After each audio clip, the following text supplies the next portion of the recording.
Exercise 20.4 है हमारे पास और क्वेश्चन नंबर 2 है, ज़रा देखिएगा। If alpha and beta are the roots of the equation 2x² minus 3x plus 7 is equal to 0, find the value of the following symmetric function. आपने मंदरजा झेल symmetric function की वैल्यू को फाइंड करना है और कह रहे हैं अगर अल्फा बीटा जो है वो रूट्स हैं इक्वेशन के, इस इक्वेशन के, तो आपने फाइंड करना है नीचे जो है एक सिमेट्रिक फंक्शन दिया हुआ आपको उसकी वैल्यू को।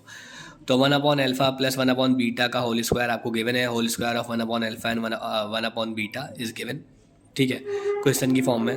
अब आपने इसे सॉल्व करना है, वो सॉल्व किस तरीके से करेंगे आपको पता है कि जब भी आपके पास दो फ्रैक्शन, ये मैंने सॉल्व इसलिए इजीली करवाया मैं पहले से ताकि टाइम सेव हो सके। ठीक है, तो 1/अल्फा प्लस 1/बीटा, तो कहते हैं कि जब भी आपके पास दो फ्रैक्शंस होती हैं बीच में प्लस या माइनस होता है तो आप क्या करते हैं उसका एलसीएम एक्सट्रैक्ट कर लेते हैं। क्या एक्सट्रैक्ट कर लेते हैं? एलसीएम।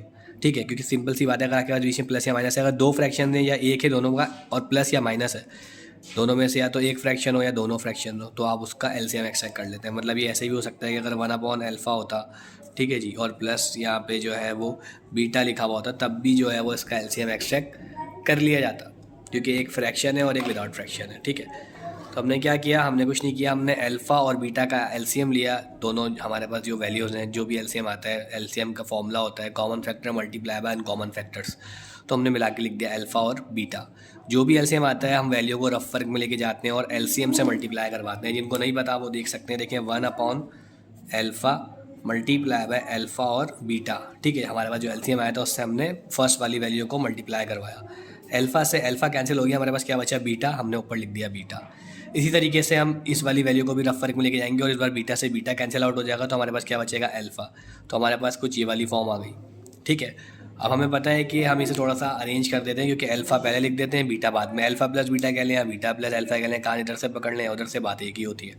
तो हमने क्या करा भाई, अल्फ़ा प्लस बीटा कर दिया और नीचे तो अल्फ़ा बीटा लिखा हुआ ही है। अब हमें पता है कि अल्फ़ा प्लस बीटा का एक फॉर्मूला है जो सम ऑफ रूट्स हमने बहुत दफ़ा करा हुआ है प्रीवियस एक्सरसाइज के अंदर, और प्रोडक्ट ऑफ रूट्स का भी एक फॉर्मूला है जो कि हमने बहुत दफ़ा करा हुआ है। तो अगर हम अल्फ़ा प्लस बीटा को रिप्लेस कर दें, देखें ऐसे रिप्लेस करेंगे ना, इसकी कुछ इस तरह की फॉर्म बनेगी कि माइनस का b/a ऐसे बनेगा। ठीक है, ऊपर अगर हम देखते हैं होल स्क्वायर, और नीचे अगर हम देखें तो अल्फ़ा बीटा किसके बराबर होता है? c/a के। किसके बराबर होता है? c/a के। ऐसा ही है, तो कुछ ये फॉर्म बनेगी आपकी इस स्टेप के बाद, माइनस का b/a। हमने इसको रिप्लेस करा है क्योंकि अल्फ़ा प्लस बीटा किसके बराबर होता है? माइनस की b/a के, ये अपॉन लिखा हुआ है मैंने। ठीक है, और उसके बाद अल्फ़ा बीटा किसके बराबर होता है? c/a की, ये c है, c फॉर कैट। ठीक है जी, ये c है, तो ये c/a के बराबर होता है।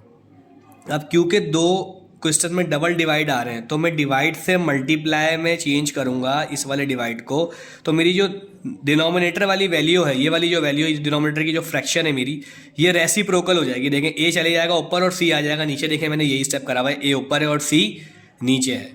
ठीक है जी, अब ये बहुत सिंपल हो जाएगा, a से a मेरा कैंसिल आउट हो गया, मेरे पास क्या बचा? -b, क्योंकि मैंने इस वाले डिवाइड को मल्टीप्लाई में चेंज करा, तो मेरी जो डिनोमिनेटर वाली वैल्यू थी वो रेसिप्रोकल हो गई। c चला गया ऊपर और a आ गया नीचे, तो ये अपॉन c हो गया। a से a कैंसिल किया, माइनस का b बचा, माइनस का b लिख दिया, c को एज इट इज कॉपी कर दिया।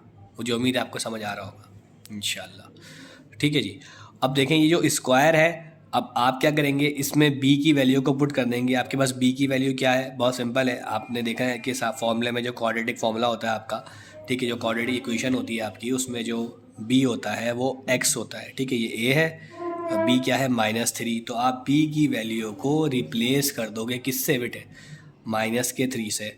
और आपने डबल ब्रैकेट क्यों लगाया? क्योंकि बाहर b माइनस है फॉर्मूले का, माइनस का b/a, लेकिन a कट चुका है तो बाहर फॉर्मूले का माइनस है, क्योंकि b के साथ तो माइनस था, तो माइनस है फॉर्मूले का, और एक -3 जो इक्वेशन का माइनस था। ठीक है, अब माइनस माइनस क्या होता है? प्लस, तो ये प्लस में चेंज हो गया, और जब 3 का स्क्वायर लिया तो वो क्या बन गया? 9, 3 3 9, और जब ये स्क्वायर इस पर डिस्ट्रीब्यूट किया तो ये बन गया 49।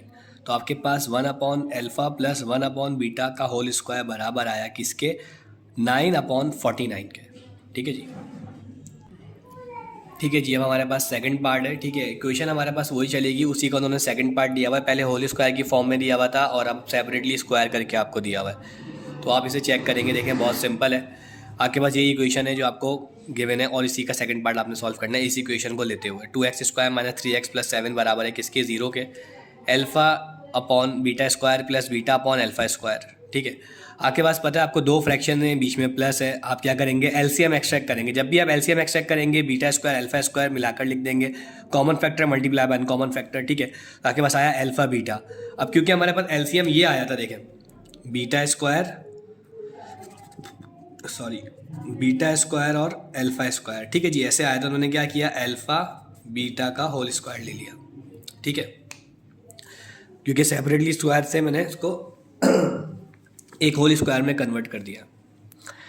तो यहाँ पे मैंने बीटा स्क्वायर और अल्फा स्क्वायर का जब एलसीएम एक्सट्रैक्ट किया तो मेरे पास आया अल्फा बीटा का होल स्क्वायर। उसके बाद जो भी एलसीएम आता है आपको पता है हम उसको कहाँ लेके जाते हैं, रफ वर्क के अंदर, और फर्स्ट वाली वैल्यू को भी लेके जाते हैं, उससे मल्टीप्लाई करवाते हैं। बहुत सिंपल है, देखें दोबारा से मैं आपको थोड़ा सा समझाता हूँ, ठीक है। बीटा स्क्वायर और अल्फा स्क्वायर, इन दोनों का आपने एलसीएम लिया, क्या आया बेटे, एलसीएम आया अल्फा स्क्वायर और बीटा स्क्वायर, एलसीएम ये आ गया। अब इस फर्स्ट वाली वैल्यू को हम कहाँ लेके जाएंगे, रफ वर्क में, और एलसीएम से क्या करवाएंगे, मल्टीप्लाई, ठीक है। अब हमारे पास ये एलसीएम आया हुआ है और ये वाली वैल्यू को हम रफ वर्क में लेके जा रहे हैं। देखिए alpha upon beta square multiply by alpha square और बीटा स्क्वायर। अब देखें बीटा स्क्वायर से बीटा स्क्वायर कैंसिल आउट हो गया और यहाँ पे कोई पावर नहीं, कौन सी पावर होगी बेटे, 1। अब हमने पढ़ा है, ठीक है, लॉ ऑफ एक्सपोनेंट मल्टीप्लिकेशन वाला, when the basis are same if they are multiplying their powers will be add. Basis same है, मल्टीप्लाई हो रही हैं, पावर्स क्या हो जाएंगी, ऐड। 2 + 1 कितना हो जाएगा, क्यूब। तो देखें यहाँ पर हमने वही लिखा हुआ है अल्फा क्यूब, ठीक है जी। इसी तरीके से आप बीटा अपॉन अल्फा स्क्वायर को भी लेके जाओगे, क्योंकि देखें मैट्रिक की मैथ्स है तो ये बेसिक्स हैं, आपको थोड़े बहुत आने चाहिए, लेकिन फिर भी साथ साथ में गाइड कर रहा हूँ। तो आपने जब इन दोनों फ्रैक्शंस का एलसीएम लिया तो मर्ज होकर ये वाली फॉर्म बनी है आपके पास, alpha cube plus beta cube, और नीचे क्योंकि अल्फा स्क्वायर बीटा स्क्वायर आ रहा था तो मैंने होल स्क्वायर लगा दिया, ठीक है। अब यहाँ पे क्योंकि ऊपर क्यूब आ रहा है ना बेटे, तो हम क्यूब वाले फॉर्मूले से इसको सॉल्व करेंगे। देखें कैसे, हमारे पास दो फार्मूलाज हैं, a प्लस बी का होल क्यूब बराबर होता है a cube plus B cube plus 3ab plus का सॉरी इसमें ये वाला नहीं है, इसमें मतलब यही फॉर्मूला है, a प्लस बी का होल क्यूब बराबर होता है a cube plus B cube plus 3ab और a प्लस बी। एक तो ये फॉर्मूला है और एक और फॉर्मूला होता है a प्लस बी का होल क्यूब बराबर होता है a cube plus 3a square B plus 3b square plus का b क्यूब। उसी से कॉमन लेके इस फॉर्मूले को ड्राइव किया हुआ है।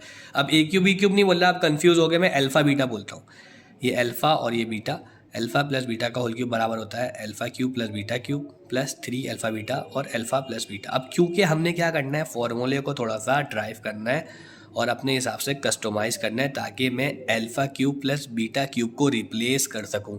क्यों करूंगा, क्योंकि मुझे सिमेट्रिक फंक्शन को शो करना है जिसमें अल्फा प्लस बीटा आना चाहिए और अल्फा बीटा भी आना चाहिए, ठीक है ना। और जब अल्फा प्लस बीटा और अल्फा बीटा आ जाएगा तो फिर मैं उसकी जगह पे उन वैल्यूज़ को रिप्लेस करके वैल्यूज़ को पुट करके आंसर निकाल दूंगा, ठीक है।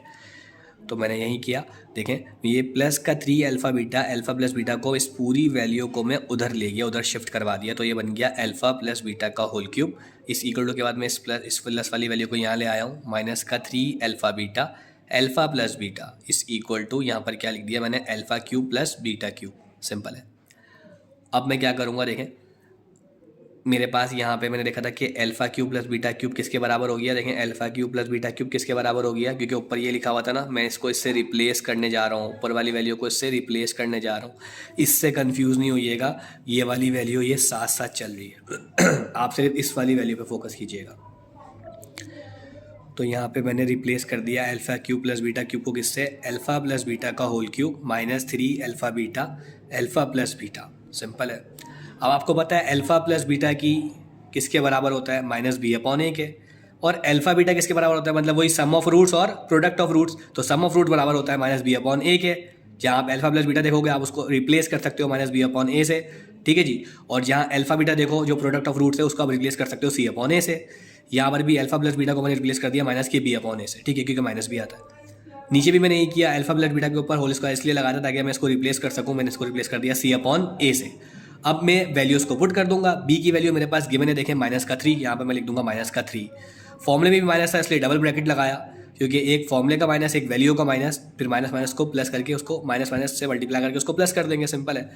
तो मैंने यहाँ लिख दिया। उसके बाद मैंने देखें सी की जगह पे भी मैंने वैल्यू लिखी है, सी क्या है मेरा 7, मैंने यहाँ लिख दिया 7, ए क्या है मेरा 2, तो मैंने यहाँ लिख दिया 2। फिर यह माइनस का बी अपॉन है, फिर दोबारा देखें मैंने माइनस का 3 लिखा, वैल्यू का माइनस और एक फॉर्मूले का माइनस वो लिख दिया, और नीचे क्या लिख दिया 2। अब इस डिवाइड के बाद इस वाली वैल्यू को मैंने डिवाइड, इस वाले डिवाइड को, जो मेरे पास डिवाइड शो हो रहा है ये वाला डिवाइड, इस डिवीजन को मैंने रिप्लेस कराया किससे, मल्टीप्लाई से। किससे रिप्लेस कराया बच्चों, मल्टीप्लाई से। मल्टीप्लाई से मैंने रिप्लेस करा है। अब ये सी अपॉन ए का होल स्क्वायर है, ठीक है। तो ये डिवाइड से जब मल्टीप्लाई में चेंज होगा तो वैल्यू हो जाएगी रेसिप्रोकल, ए ऊपर चले जाएगा और सी नीचे आ जाएगा। तो देखें ए किसके बराबर था, 2 के, तो इसलिए ऊपर मैंने 2 लिखा है क्योंकि ए ऊपर चले जाएगा, और सी जो है वो नीचे आगे डिनोमिनेटर में, इसलिए नीचे मैंने क्या लिखा है बच्चों, सी लिखा है, ठीक है जी। अब सिंपल है, अब मैं वैल्यूज़ को और मज़ीद सॉल्व कर लूँगा और मेरा आंसर मतलब आने वाला है। अब मैंने यहाँ पर क्या किया देखें, सिंपल था, माइनस माइनस क्या होता है प्लस, मैंने 3 का क्यूब पढ़ा तो मेरे पास आया 27, ठीक है जी। उसके बाद डिनोमिनेटर में मैंने अब 2 का क्यूब पढ़ा तो मेरे पास क्या आया 8।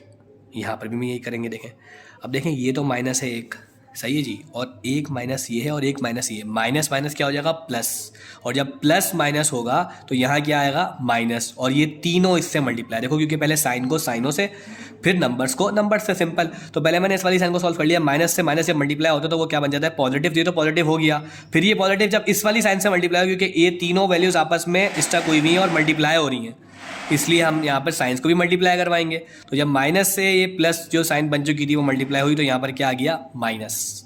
अब 3 7 21, और 27 को जब हमने 3 से मल्टीप्लाई कर तो ये बन गया 63, ठीक है जी, क्योंकि ये एक ही वैल्यू चल रही थी, हमने माइनस के बाद इस वैल्यू को मर्ज करके यहाँ लिख दिया, और 2 2 4, यहाँ मेरे पास 4 आ गया। ये मल्टीप्लाई हो रहा है, मल्टीप्लिकेशन के थ्रू भी आप सॉल्व कर सकते हो, और ब्रैकेट अगर लगे हुए हो, बीच में कोई साइन मौजूद ना हो, स्टार्टिंग में नहीं होती तो वो प्लस कंसीडर की जाती है, अगर बीच में ना हो तो वो क्या कंसीडर की जाती है मल्टीप्लाई। तो मैंने इसको एज इट इज लिख दिया 4/49। अब फिर दोबारा आपके पास देखें 2 फ्रैक्शंस आ गई हैं, इस बार नंबर्स आ रहे हैं, चाहे नंबर्स आएँ, चाहे अलजेब्रिक वैल्यूज़ आएँ, या अल्फा बीटा की वैल्यूज़ आएँ, तो आप क्या करते हैं, प्लस या माइनस हो और 2 फ्रैक्शन हो तो फ़ौरन से एलसीएम एक्सट्रैक्ट कर लिया जाता है, एलसीएम ले लिया जाता है।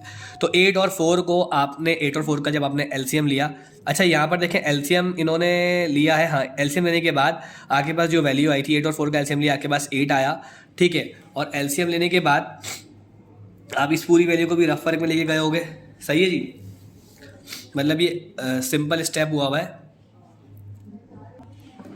मींस मतलब इन दोनों वैल्यूज़ का फ्रैक्शंस का एलसीएम निकालकर डायरेक्टली आपको फॉर्म गिवन की हुई है, ठीक है। तो इससे कंफ्यूज नहीं होइएगा, आपने जब दोनों का एलसीएम निकालेंगे, वैल्यूज़ को रफ वर्क में लेके जाएंगे तो आपके पास ये वाली फॉर्म बनेगी, इन दोनों को मर्ज करके माइनस का 99/8 ये बनेगा, और ये वाली वैल्यू को आपने डायरेक्टली लिख दिया, ये वैल्यू मल्टीप्लाई हो रही थी क्योंकि बीच में कोई साइन मौजूद नहीं थी, मल्टीप्लाई, ठीक है जी।